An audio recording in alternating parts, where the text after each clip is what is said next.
Hey guys, my name is Micah and today I'll be telling you how the Auto Pan audio effect works in Ableton Live. So I'm going to bypass my effect. You get it in your browser under Audio Effects Auto Pan. You can just drag it down or drag it onto your audio track, and this is my sample without any effect.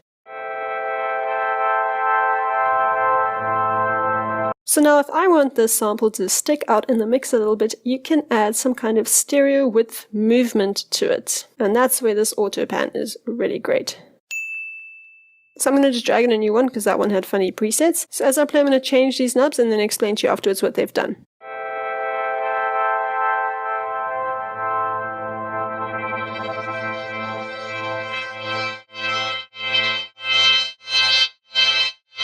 Okay, so your amount knob over here changes the amount of auto panning. At 0, this plugin has no effect, regardless of any of the other knobs and buttons over here. Your rates, you have options either to have them in hertz, like I have at the moment, or for it to be synced. So then push this little semi-quaver icon, and now this knob changes to beat values. That way you can sync the auto pan to your tempo. So now the phase has to do with how these left and right LFOs interact with each other. Okay, so let me just take a step back. So now how does this auto pan even work? Well, it works by these LFOs that manipulate the amplitude of your sample as well as the panning of your sample. So when you're changing this phase, you're changing the phase of these LFOs, and if they are superimposed, you can hear the LFOs a lot more. Whereas if they are at 180, so that would mean the one LFO is a complete inversion of the other. Then they kind of take turns. Okay, now the shape just changes the shape of the LFO. So if I make it a bit smaller again, at 0% it's a straight sine wave. You can change it all the way to almost a complete square wave. They do still have curved edges. Okay, now you can change the wave shape at the bottom over here.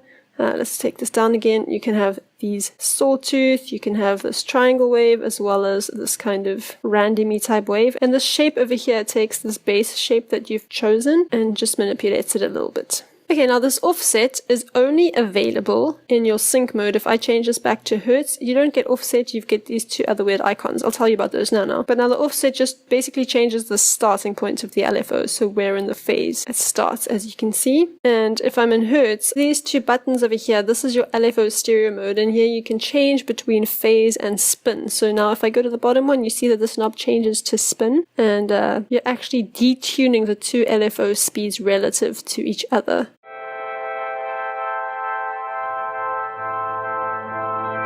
And now you've got your normal or invert switch. So if it's under invert, you just invert your LFOs, and if it's under normal, everything is normal. So some ideas on how to apply this. Like I said at the beginning, if you want something to have a bit more movement, Auto Pan is great. You can also use Auto Pan to create a tremolo type effect if you have quite a high rate. Try adding Auto Pan after reverb as well if you want to make the audio sound further away and kind of in the distance or on a landscape around the focal point of your track. And another place you could use it is after an arpeggiator. So if you've got a MIDI track and you're using an arpeggiator and you run that through, say, a send with an auto pan afterwards.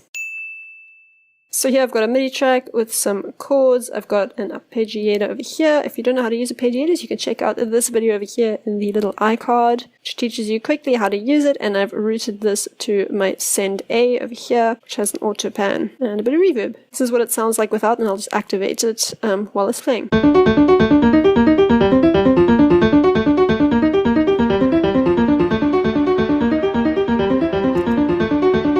And if you don't like that, but you still want it to sound spacious, just move things around.